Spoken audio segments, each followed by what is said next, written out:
Hey everyone, welcome back to the Digging Deeper installment. I want to just quickly go over historically some of the influences of how we got to this very disunited place in Christianity where we are today. So you might break history down into three different periods: pre-modernity, modernity, and post-modernity. And starting off with pre-modernity, that era of time is any time before the 1500s about. So it would be Old Testament times, New Testament times, all the way up to 1500s. And I'm oversimplifying, but generally speaking, you might say that the authority when it came to how do we know things and what should we believe were authority figures. So kings, popes, bishops, this sort of thing. You look to that figure and you basically believe what they say you should believe. And, you know, if you secretly don't believe what they tell you to believe, you know, you just better pretend that you do believe it. So, and that's kind of what drew people together to agreement. They were drawn to what this authority figure said, and that kind of caused more or less agreement. You know, obviously there was disagreement, but generally speaking, that's what was going on in that pre-modern time.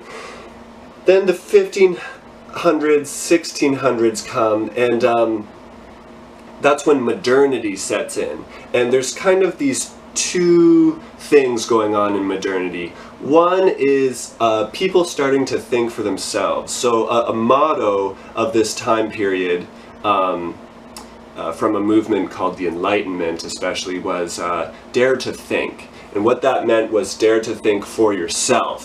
Let's not just eat up what authority figures tell us, let's think for ourselves. So in the area of religion especially, this is when the printing press was starting to really kick into gear. People were starting to read their own Bibles for the first time, rather than just sort of going to church and listening to someone preach about the Bible. They could actually get their own Bible and read it more often. And this is when the Protestant Reformation happened, so Protestants broke away from Catholics, and you know, this was a major break that eventually started many more splits in the church. Because people were starting to try to think for themselves. So that's one sort of major theme. And then the second major theme is this sort of emphasis and drive for objectivity and certainty. You know, we want our knowledge, and reason, I should say. So instead of authority figures being in the place of authority, now it's reason in the place of authority. So whatever's reasonable whatever's reasonable will get us to certain and objective knowledge. So we want to do away with opinions and biases. We want our knowledge to be objective. This is when the scientific method was developed and this sort of thing, because, you know, we want to be like neutral and just know the facts how they are without any sort of subjectivity. And they wanted certainty, so you know, they would try to build a foundation of certain knowledge, like, what do we know for sure? Well, 1 + 1 = 2, this sort of thing. Build a foundation of certain knowledge and then build on top of that. Well, if this is true, then this must be true. And if this is true, then this must be true. And and their ultimate goal was that they could just have this massive metaphorical structure of knowledge, just knowing everything for certain, with this sort of building method. So that's modernity. Then just in recent times, like literally past 100 years or so, this era of post-modernity has kicked in. And one of the things that led to post-modernity kicking in is during the modern era, there were these, you know, skeptics that pushed back against this emphasis on certainty and objectivity and this sort of thing, and they would say, you know, how do you know anything for certain?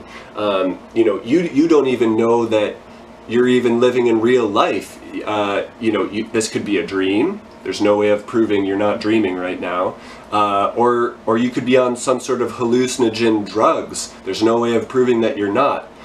So all of your reality could just be a hallucination or a dream. You can't know anything for certain. And they would just sort of poke holes in all these certainties that we were trying to know. All our science, this and that, all our religion. How do you know? How do you know? And basically the drive of modernity sort of broke to pieces because we as humanity realized that very few things actually can be proven with certain objective knowledge. We all sort of have our own perspectives, which is what we call subjectivity. We all have our own opinions and ways of looking at things. Based on the way we grew up, based on our genetics, this, that, and the other. And then, so the postmodern period is sort of, it almost embraces different perspectives. It says, well, you believe what you believe, and I believe what I believe. Or what's true for you is true for you, but what's true for me is what's true for me. A saying like that would have been preposterous in the modern period, but nowadays we really want to respect different opinions, and we almost don't want to comment on who's actually right. And so applying this all now to Christianity, there's kind of two things going on. One is that thing that started to kick in modernity of everyone thinking for themselves. And so obviously as soon as that starts happening, people are going to have different opinions because we are all different, because we're all coming from different backgrounds and that sort of thing. As soon as, you think for yourself, there's going to be differences of opinion. And then the second thing going on with Christianity is we are in this postmodern period where differences of opinion and differences of perspective are also sometimes embraced, or at least they're not fought against, oftentimes. Well, I shouldn't say that. Not everyone thinks like a postmodern person. Some people are still mentally stuck in modernity, and some people are even still stuck in pre-modernity. So I shouldn't say that everyone thinks like a postmodern person, but I'm just saying oftentimes in this era that we live, individual thinking and individual coming to your own individual conclusions is really prized and celebrated. So that's how we get to individual differences of opinion and then denominational differences of opinion. Hope that little historical analysis was interesting. See you next week.